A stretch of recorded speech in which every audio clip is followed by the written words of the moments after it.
Good evening. Good evening. There we go. I think we're just going to go ahead and begin. And if people come in, they do, and they're welcome. And I apologize for the awkwardness, but then the light wasn't my fault. So we'll make do. I'm Stephen Yenser from the. I guess I'm still from the English department at UCLA, and the English department is one of the main sponsors for the Hammer Poetry Series. The other sponsors include UCLA's Cultural Affairs. They've been sponsors from the beginning, back in 1968. And of course, this gem of a museum is our chief sponsor, and in particular, the Public Programs Division under the inspired leadership of Claudia Bester. To propose that Ange Mlinko is a poet's poet is not actually to specify, though the term seems a narrow definition. But if she's a poet's poet, then we still have to indicate what kind of poet's poet she might be. And that itself is, I think anyway, dubious, because her merits can be thought of as virtually antipodal. She's a little bit like a tree that she, at her home, that she describes in one of her poems, a self-divided sweet gum. To lift a phrase from her new book, Venice, she is equal parts extravagance and thrift. Extravagance, it's a kind of a penchant of mine these days, as some of you will know. Is an old American virtue. It might be among the oldest. I think that the United States is probably itself an extravagance in the beginning. We have to take the etymology seriously to know what I'm saying. Thoreau liked to point out, and the OED make sure that to remind us that extravagance comes from the roots extra and vagance, and it means vagrancy. It means going off on your own. It's a departure from the usual path, whether it's a mere venturing down the road less traveled by, as Frost, of course, puts it in one of his riddling lyrics, or a reckless going beyond limits. As for thrift, in the current sense of economy or even stinginess, it's a conservative concept that, to my ear anyway, is virtually opposite that of extravagance. But it derives, thrift does, from a good old Norse verb meaning to prosper or to thrive, which is of course cognate with. So it intersects with its partner here, extravagance, since it too puts normality and limitation in perspective, and might even suggest going off in new directions, taking unexpected routes in order to prosper, and thus it's almost a pun or a contronym. It's understood. I'm confusing myself, but it's almost a gloss, if you will, on Frost's irresistibly enigmatic road not taken. If you remember, trying to figure out which road it was he took or didn't take, and I'm digressing. But I'm not, really, because Ange's work is shot through with wordplay, gaudy sometimes and subtle. It's simultaneously flourishing and frugal, abundantly exact, one might say, and therefore conceivably any poet, whether the poet deciding is prefers the pithy or the proliferous. Dickinson and Whitman might be the exemplars here of the two ways that both somehow converge in Ange's recent verse. Vita Sackville-West characterized Andrew Marvell's poems as tight and hard as a knot, yet spilling and voluptuous as a horn of plenty. It seems to me a wonderful description of maybe even poetry itself. Tight and hard as a knot, and yet overflowing and voluptuous as a horn of plenty. She must have had fun shaping that oxymoronic figure on paper, don't you think? It's delightful phrase. Angie has fun writing. You can feel it everywhere along her line and throughout her often wittily doctored, intricate forms, which are characteristically studied with droll puns and exotic diction and eccentric rhymes. But the fun is inseparable. You recognize immediately from the intellectual work that it implies.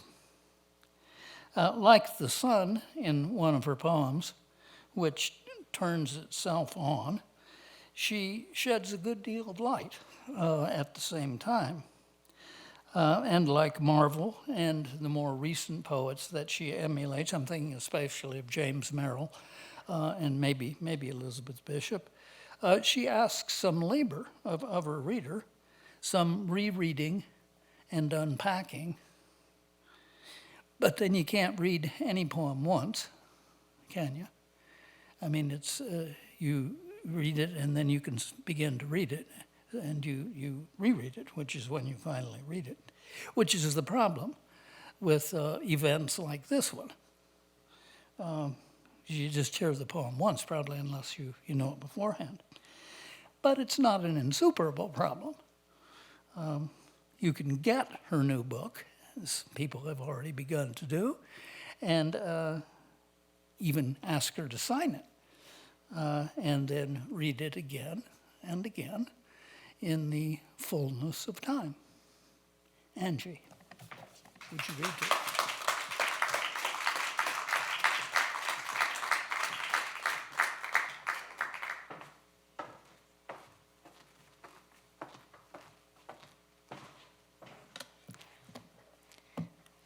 Thank you so much for that introduction, Stephen. It's wonderful to be back. I love coming back here. I had an arduous journey getting here. I came in early this morning after spending a night in a hotel outside the Dallas airport. And the reason I missed my flight was because of what they call a bird strike. So the poor creature had to be cleaned up, and so I missed my connection. And I feel like the ancient mariner, having had this arduous journey with a bird sort of hanging down on my neck. But to propitiate the bird gods, I thought I would read a couple of poems about birds. The bird strike happened in Florida, in Gainesville, where I live, and it's a big feature of the landscape there, all the varieties and all the species of birds. So I will begin with a sestina called The Elegance of Pelicans, and I'll just say that it takes place in Naples, or rather in two Naples in Italy, but it starts out in Naples in Florida.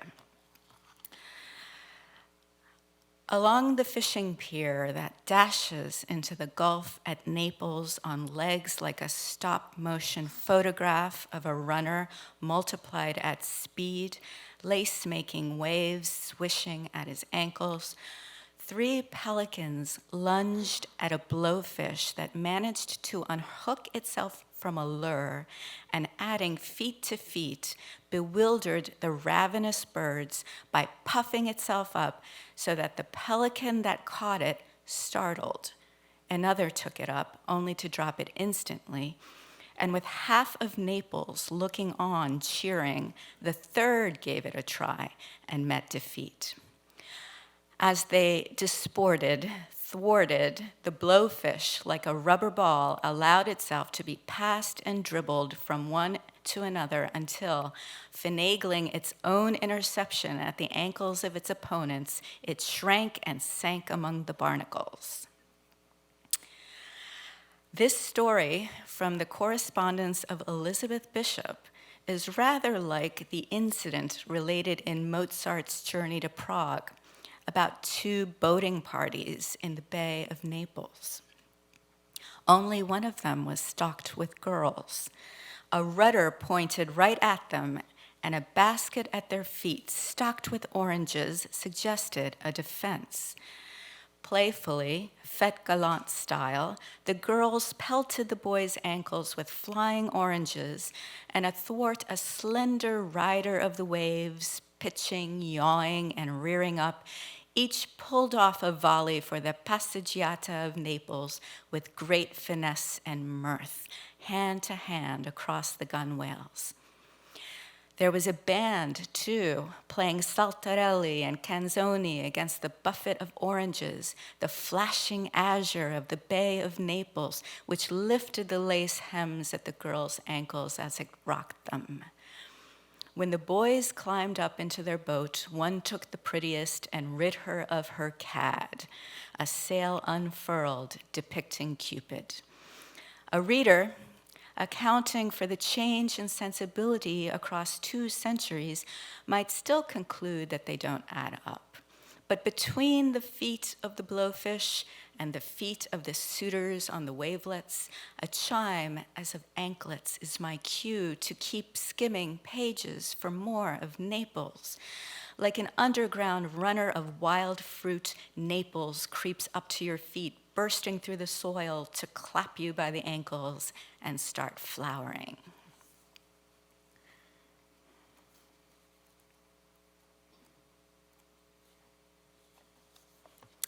I do like to have fun. Some may disapprove. Okay, so one more bird poem to propitiate the albatross. Egrets, herons, cranes, ibises. Takes place in Gainesville.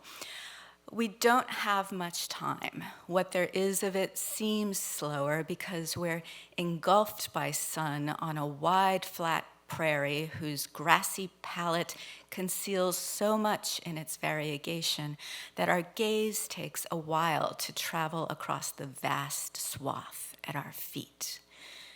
Were we to examine it on a swivel, a circle would take an hour to complete, the way the 3-mile loop does. Birders with cameras come from all over to see the species transcend borders for an exotic grub to discover or pond to plunder, fitted at birth, as we are not, with a tiny magnet to help align them with the earth, the latitude-longitude dragnet drawn out on our grade school maps, or else they know to navigate by stars on their cross-continental trips, as attentive to pattern as to particulars. At any rate, we come for the waterfowl, mostly, who come for this water park, hanging out to dry without a towel or taking to the sky to make no mark. 0 swans, French hens, turtle doves, or partridges here, and mockingbirds, spurning the flattest of true loves, prefer places with more, not fewer words. When all falls away to sigh and murmur, a lone anhinga commands a post. In tux colors, he's conductor and gestures to the heavenly host, shoulders risen, wings extended. Really, there's something not funny at all, just too human in the unbefriended sounds that issue from the caterwaul. A bleat, a bleep, a honk, a syrinx fissile deviated, its signal lapsed into wind. Yet each bird, to our eyes so replete a vessel, strains to hear another of its kind.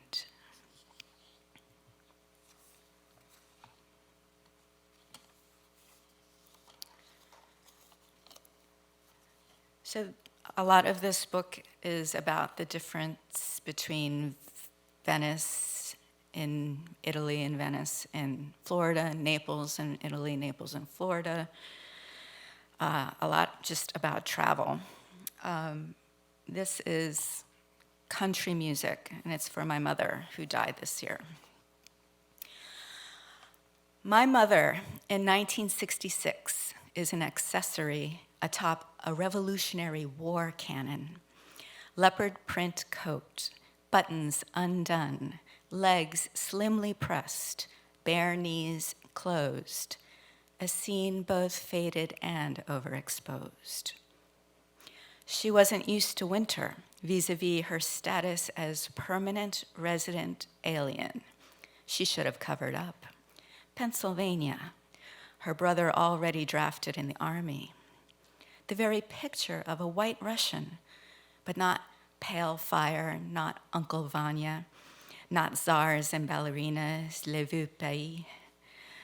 Why it should feel scandalous, dunno. Not yet 12, she'd come from Sao Paulo. Perhaps 3 continents in a dozen years seems extravagant or suspicious. Shady characters under the oranges, committing to a death pact or an alias, speaking in code or third languages, of wartime escapades that we, all ears, wouldn't learn from books or on the street. The stories were always incomplete, like the gaps in a country ballad. Did he find her in the cold Kentucky rain? Did the most beautiful girl in the world ever come home? It drove me mad in the back seat, the songs unfurled to a compass rose's points of pain. A water tower just beyond her yard overlooks the wintry town as far as thin brown French Creek. That's how I can find my way back once I cross the bridge. It's hard to get Wi-Fi, except in a wine bar, where Dylan's Mozambique jangles in the cavernousness. Malbec? At loose ends, the bartender explains or pitches that his product is local. From vineyards here, where I was born. But I think between erratic rains and freezes, this climate is equivocal, too encouraging to the stubborn. In my youth, I fled into the vast park, lush, even in winter, with pale, grassy, wheat-like ripplings over its broad hill, rolling back a wind of these and thous to the spot-lit banner in the dark, a teen listening for an embassy. Now, the Valley Forge carillon starts to play a lament for bells melted for artillery. The streets are named after generals, Rochambeau, Le Boutillier, names we hardly knew how to say, a boutonniere or fritillary stab at littler chimes or spells dissipating into funerary air. Rendezvous had a southern twang in 1976. What emitted from the dash salted me with something huge and vaguely unseemly. What they sang, for all that, came with an eyelash unbatted at the subterfuge. Think of Edna O'Brien's "The reason love is so painful is that it always amounts to 2 people wanting more than 2 people can give." It isn't rocket science. Escape velocity is exactly what revolutions pledged. Liberty to roam. Songs asked, when are you coming home?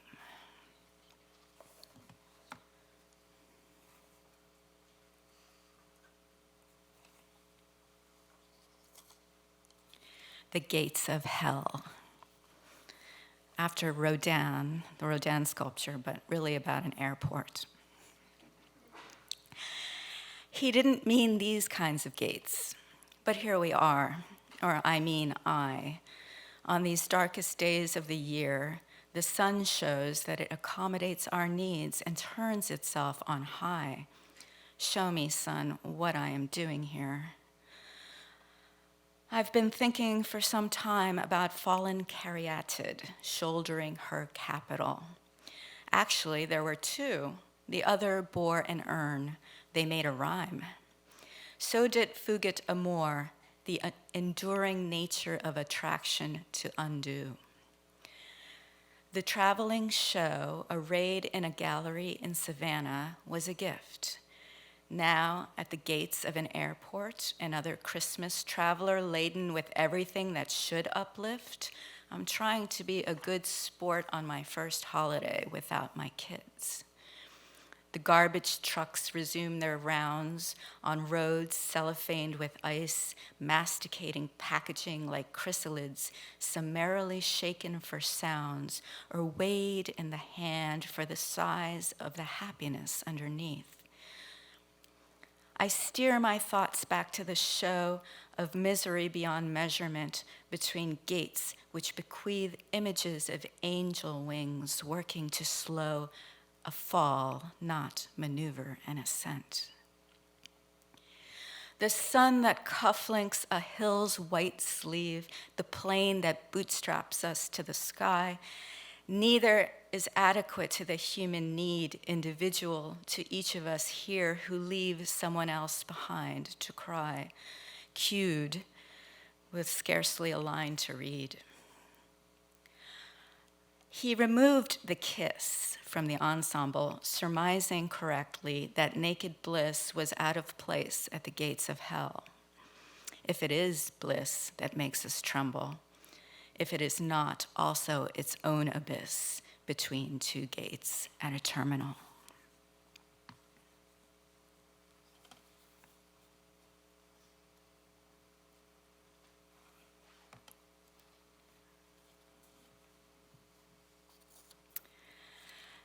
Miniature horses in Florida.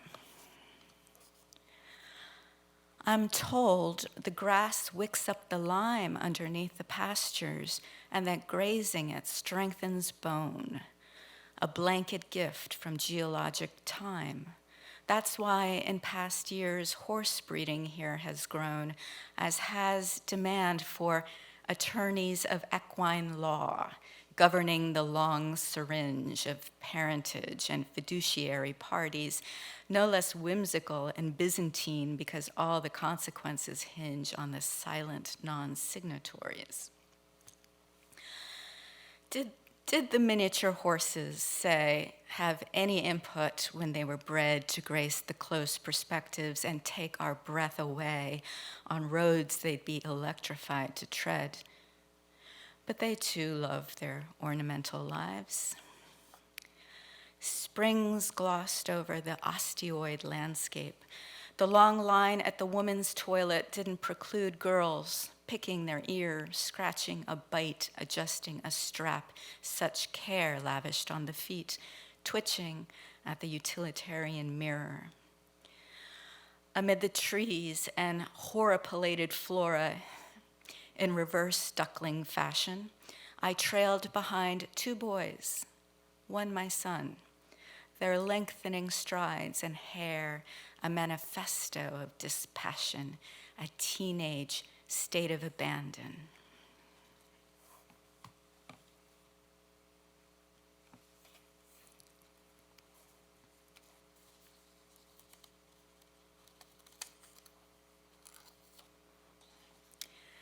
Stephen mentioned contronym, a word that means opposites, that can mean either one thing or its complete opposite. This is called Arethusa, after the nymph in Ovid, swallowtail, a butterfly, contronym.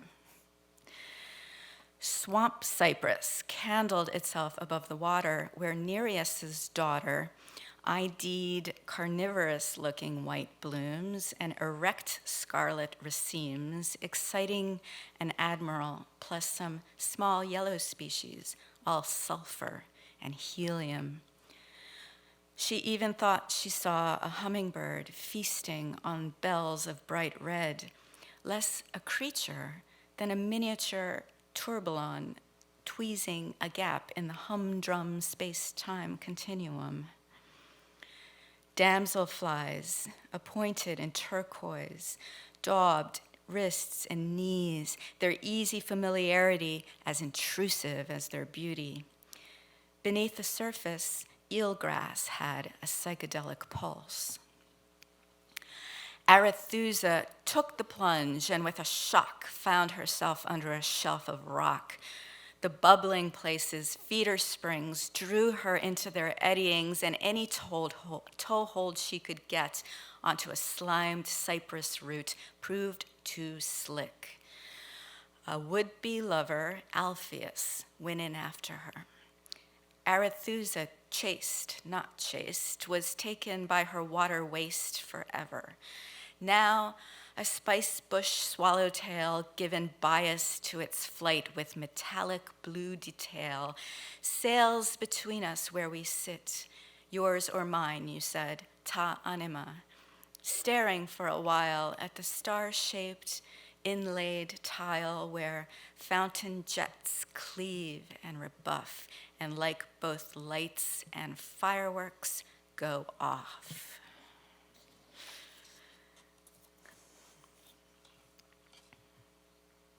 See my timer. Wants my face ID. All right, we still have time. This is bees in cider. It was a bouffant bee, almost as big as the rose it lit on, and that's the point. So late in the season was it that remontant, reblooming through the summer, any blossom now was a shrunken simulacrum. So I lit on the issue of all this sunshine leading to overproduction, the roses I had counted in their furibund overproduction showing diminishing returns.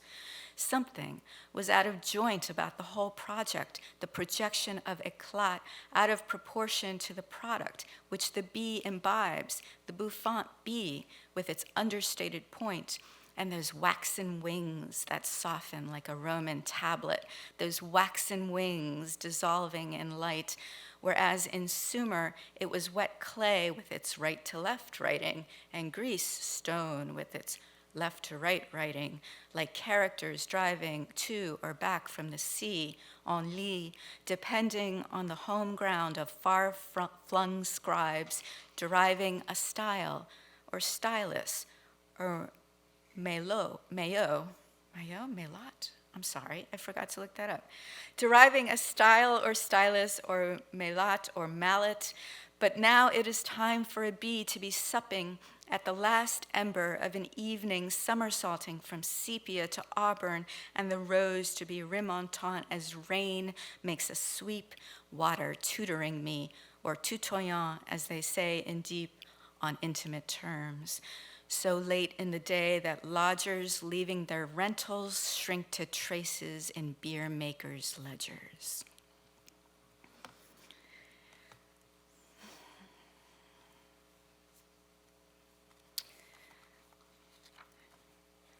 Let's go back to Italy,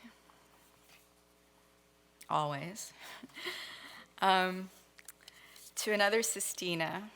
The sestinas are where I kind of like to play with little short stories. And this is called Ducks, and we're visiting Puccini's villa.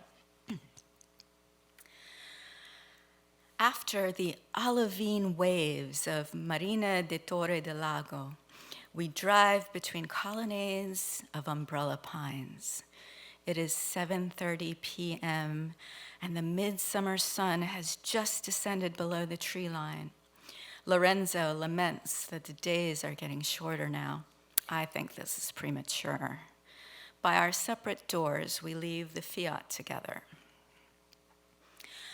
The roadside broom and bluet seem to go together, but past the threshold of the estate, nothing is allowed to go to picturesque ruin, and nothing runs riot.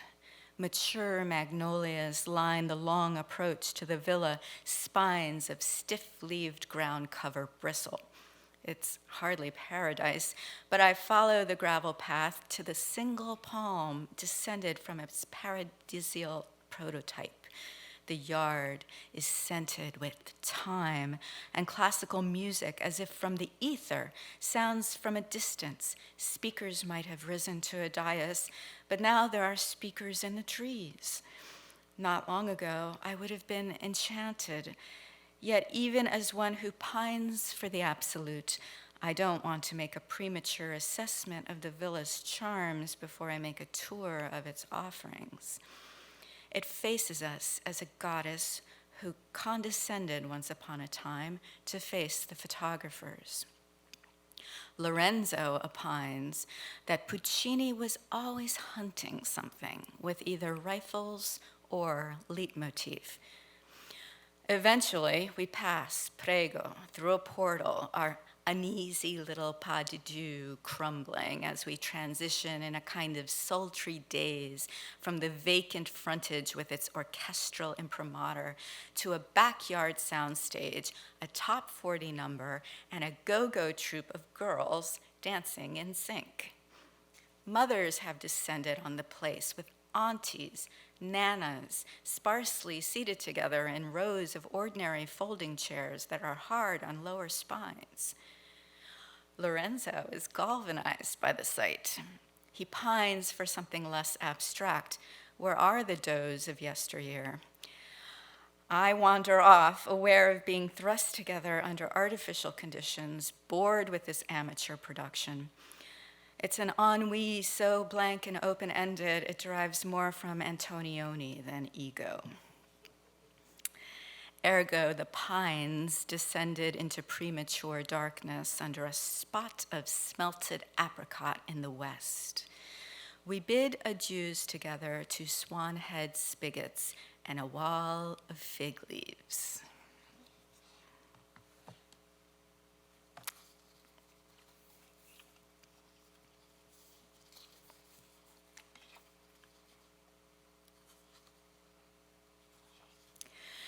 It decides to rain.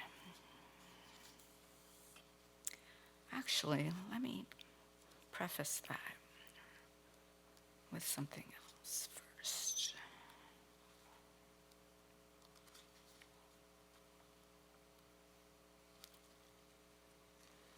September in the capital.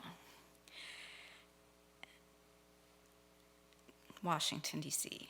It's an adulterer's town, you see, with warrens, if not warrants, everywhere. Stairs to a conspiracy of fountains foiling the hearing while raking in the hush money. Cul-de-sacs, a low clearing where the costliest bottle decants inside steak houses. Doorways, velvet drapes imparting olés. The lacquered black of sport utility vehicles awaiting an escort, if not a suited up and damned, soon-to-be subpoenaed Menad. And all this complements implacable monuments at the ends of sight lines to single-point perspectives, massive pillars and paradigms of statues and glyphs dating back to temples and herms, plus the bollards and berms in the event of a truck bomb scare. Fair enough that bringing her there, then you would feel served and falter and be unnerved. The sky of light concrete, the rained-on concrete below, the scuttling indiscreet when accosting the hotel window in a vague sort of recon, you beheld the street corner where a lonely number met a single letter of the alphabet. Now it decides to rain. Waiting for the sky to lighten, I watched a star slide like a tear from one pane to the next, a day after the harvest moon, deceived as to the hour on a night already vexed with too much clarification. Once it was light enough to see his face, I would have to leave. My desolation in spite of our love, he thought not very brave, chafing against the limits of our lives, none too wise. We were poised to do no little harm. But where I lay, I thought it's what takes us by surprise that persuades us of its charm and not the light it sheds. When I get up to go, no one's the wiser, and unanswered longings hang by threads to words and questions we put long ago to bed.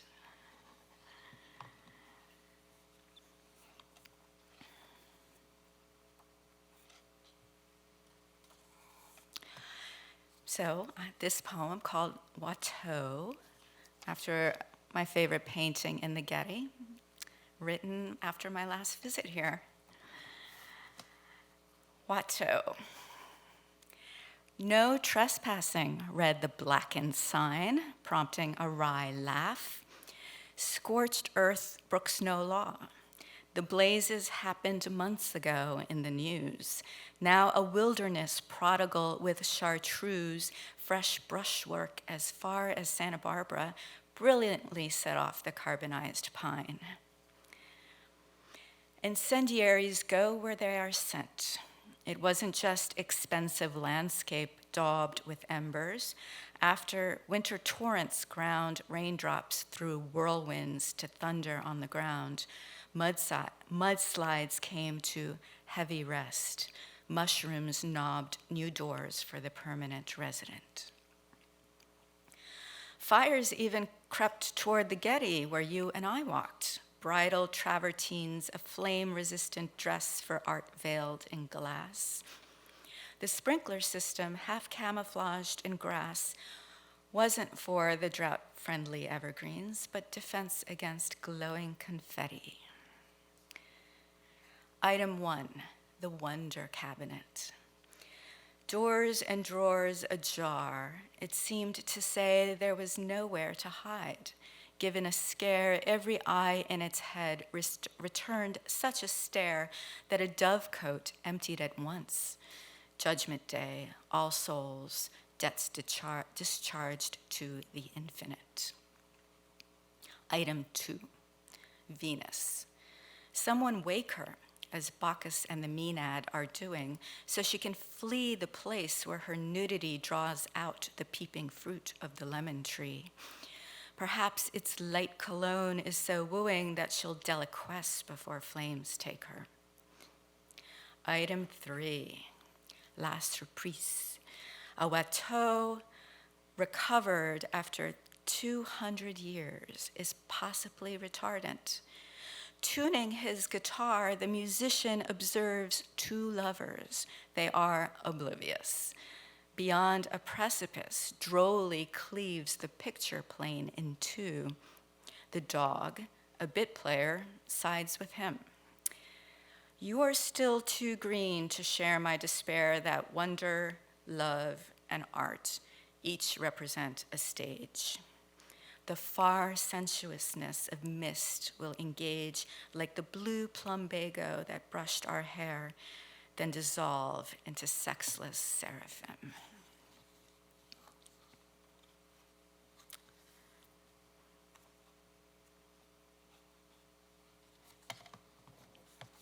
Let's see. Since we mentioned Venus, why don't I read Venus in Naples? Here where the various Venuses gather, you know the types. One kind posing with a dolphin or a scallop shell, another gyring to look at her behind, another a more modest bather crossing her arms. A church bell coincides with the approach of sirens, pitting emergency against eternity, and the sand is cinders and glitter, the source of which everyone can see towering over the environs, the volcano, arch depositor of new earth over old.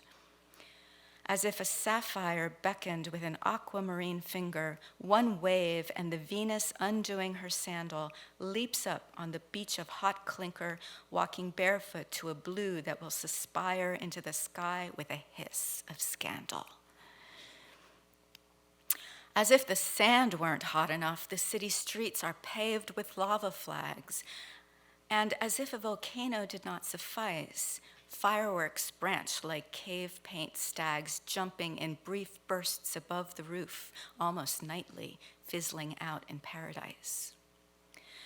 This is why, given the charcoal black, the heat which comes from below as much as from the sun in July, it's strange that Venus should go where even the butterflies are flack to ask her husband for jewelry. He who made a shield for Achilles might armor his wife with a bangle, but tasting sulfatata in her throat, she cannot disentangle invasive owl-infested trees, making an opportunistic moat around the stinking fumaroles and the cessation of cicadas.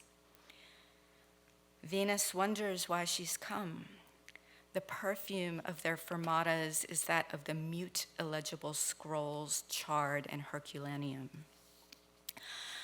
She couldn't say what she envisioned, something machine precisioned, exciting envy, her personal signature, a sacrificial ziggurat in miniature, the thong sandaling a horse bodily, his piece de resistance of theophany. When her husband presents her at last with his gift, a necklace of lava beads, does she laugh or shudder? Oubliette to a necropolis, memento mori, vanity's censure. It says he's in the mud for love.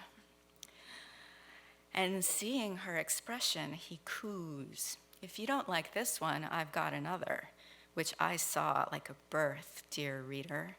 A blood-red moon forged from either roughly the flank of Vesuvius or the heart of the Creator.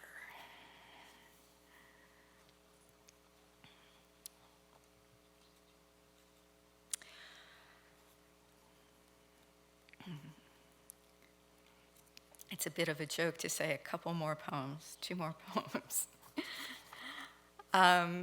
But here is something called the Mesocosm, which is kind of the quintessential pandemic poem in the book, because do you know what a mesocosm is? It is a jar, a sealed jar, in which you have put earth and seeds and water, and sometimes even something like living creature, a frog or a bug.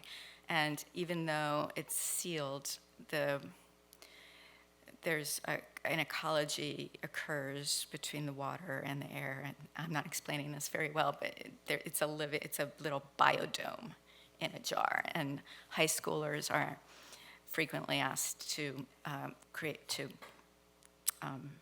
make a biodome, shepherd a biodome, or a mesocosm rather, in science class. The mesocosm. 2 sounds in the house lately: clanking barbells and electric guitar behind garage and bedroom doors. Jay's mesocosm failed. He flagrantly excused himself on the basis of gender as the gathering of mud and spores, weeds and worms for nurturing is not the métier, apparently, of boys. Dear A, I myself was quite taken with the idea that we can bring a world to life like animated toys, a sealed jar sustaining frog and fen. So much for that. It's the fall equinox. The radio broadcast Vivaldi twice. I know the change by the slant of light and concerto. The clocks quietly gallop. Maybe it's the promise of achieving equilibrium under tight conditions of carbon and oxygen in give and take. I'm in dire need of, what to call it, magic. I worry that Zoom is ruled by jinn that filter out the wavelength of love, and so I wear my evil eye jewelry, as you advised, against being too much in view, that tiny frog on display, like the specimen I once saw on a man's gold ring in Italy. Who could wear that showpiece of the atelier? Only perhaps a witty prince. Personal adornment is out anyway.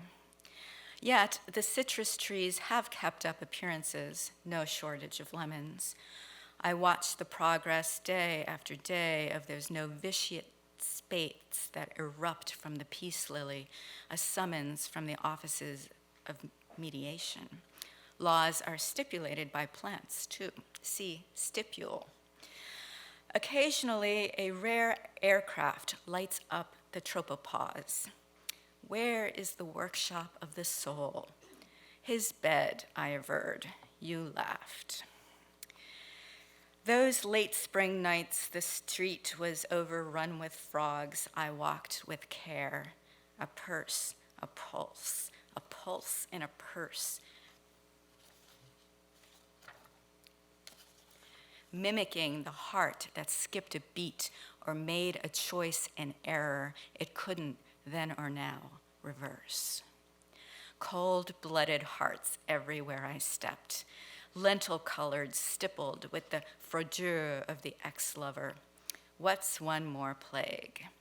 Outside, it's too hot. Summer's overslept, a season out of touch with the calendar. The strip malls, dear A, exude nutmeg.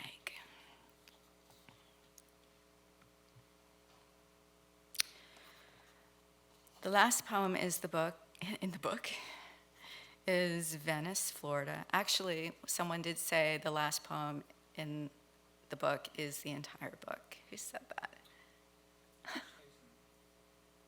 What? Yeah, somebody said that. Like what the whole book is. Great.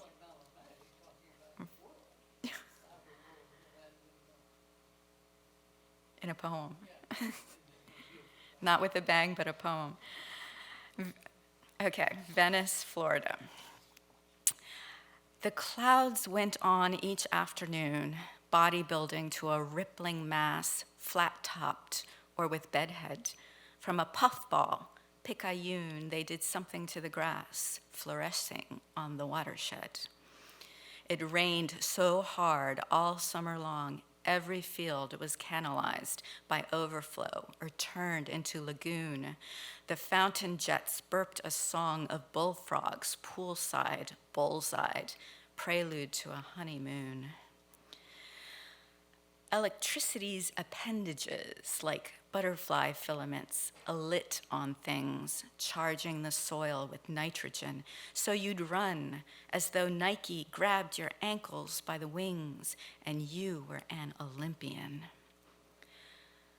On one of these afternoons, you met your tennis coach, storms needling the atmosphere, clouds like hydroponic blooms, roots whitening on approach.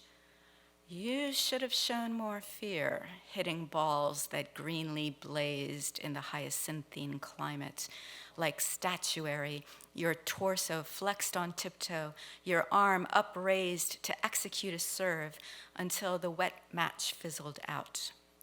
There's a text that warns boys of hubris. Then things would clear.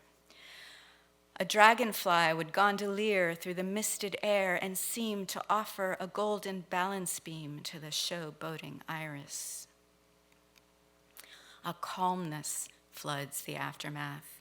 This is the secret of summer eves, when ultramarine bands the earth, twin to the blue hour in the north. Not snowfields, but grass and leaves, dusk milks blue for all they're worth. Thank you.